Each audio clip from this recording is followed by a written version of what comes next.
Şaları perişan olmuş. Böyle çoklar oluşmuş. Sırmıklarına abi şuna.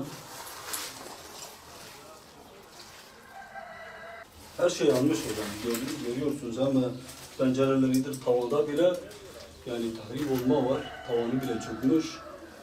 Gördüğünüz gibi bir şey kalmamış yani ortada. Yataktır.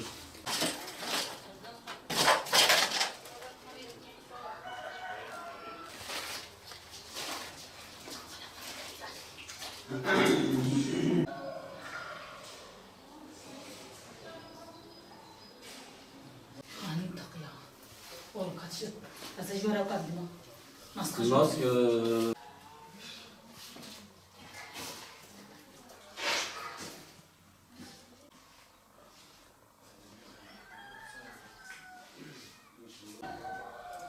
Ne düştü ki?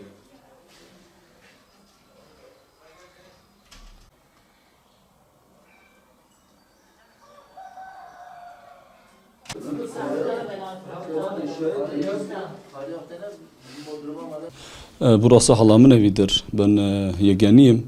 Sabah 8:30 civarlarında herhalde yani ne tutuşuyor, halının tutuşmasıyla yangın başlıyor. Halam ve çocuğu da mutfaktadırlar. Diğer çocuklarını okula göndermiş. 3 çocuğu şu an 3 çocuğu okulda. Haberleri yok yangından.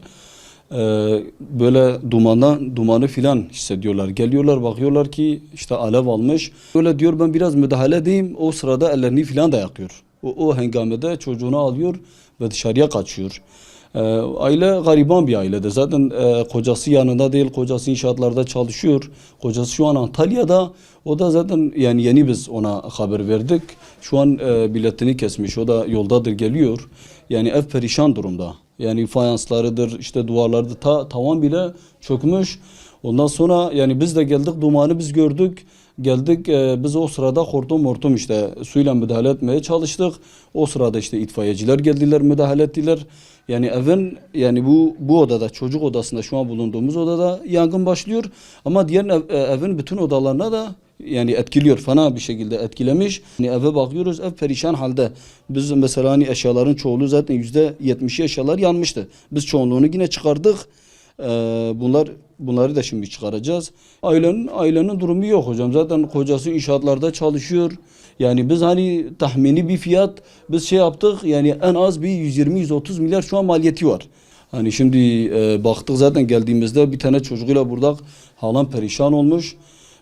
Zaten elinde filan da yani yanıklar vardı, yüzü perişan haldeydi. Şu an hastanededirler. Hastanede işte kardeşleriyle beraber orada doktor müdahale ediyor. Durumları yani şey olarak, psikolojik olarak kadın zaten perişan olmuş. Yani ben az önce de ben kendileriyle görüştüm. Yani diyor hala kendine gelmemiş. Hala o şeyin şokundadır. Yetkililerden ve işte durumu iyi olan yani insanlardan yardım bekliyoruz. Hayırseverlerden yardım bekliyoruz. Yani bu konuda yardım ederlerse yani Allah-u Teala onların da inşallah yani ecrini kabul edecektir. Çünkü yani dediğimiz gibi gerçekten perişan bir aile.